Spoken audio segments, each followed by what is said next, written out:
Hello, I'm Michael White, Managing Editor of the Office of the Federal Register, which is known as the OFR and is part of the National Archives. In the spring of 2010, the OFR decided to create a new, easier-to-use online edition of the Federal Register. Our partners at the Government Printing Office, known as the GPO, were with us every step of the way in this project, which we launched on July 26, 2010. The Federal Register is the daily journal of the United States government, but it has a dense print-based format that makes it difficult to use online.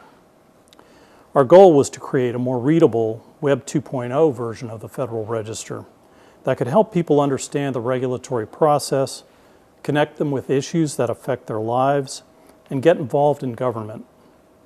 And if we could do this in just 3 months' time, the new website would be the centerpiece of our celebration of the 75th anniversary of the Federal Register Act, which in itself was a landmark achievement in building a transparent, open, and accountable government. Taking a conventional approach could take years, but we had one great advantage. A few months earlier, we posted machine-readable XML data from GPO's Federal Digital System on data.gov. Federal Register raw data was already being used in innovative ways by nonprofit organizations and universities. One application in particular caught our attention: the govpulse.us website, which was the runner-up in the Sunlight Foundation's Apps for America 2 contest. We tracked down the GovPulse developers, Dave Augustine, Bob Burbach, and Andrew Carpenter, and they immediately agreed to work with us to create Federal Register 2.0. We decided to approach the project like an internet startup firm. We kept our development team small, cut our expenses by using open source software, and placed the application on cloud-based servers. This gave us the flexibility to work quickly and add more capacity as readership grows. The initial challenge was to form a vision for the site and stay with it throughout the development process. Our project team decided that the Federal Register 2.0 should not look like a database. Instead, it would be a web newspaper with a clean layout and be organized into topical news sections similar to USA Today, the New York Times, and the Wall Street Journal.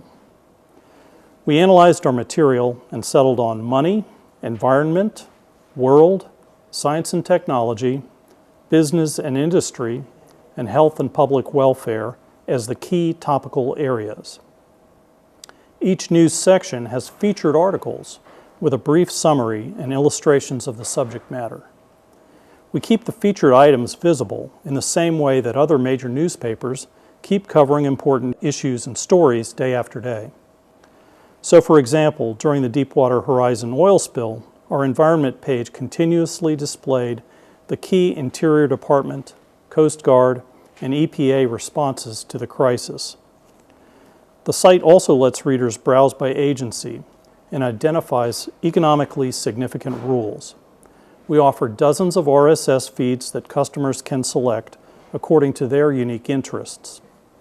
Another major goal was to connect users with other federal regulatory websites. Before we built Federal Register 2.0, readers who wanted to comment on regulatory issues had to restart their research on regulations.gov.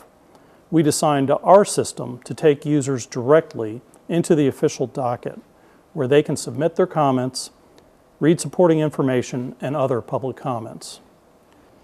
To sum it all up, we think that Federal Register 2.0 is a big step forward for open government, transparency, and public participation in the democratic process.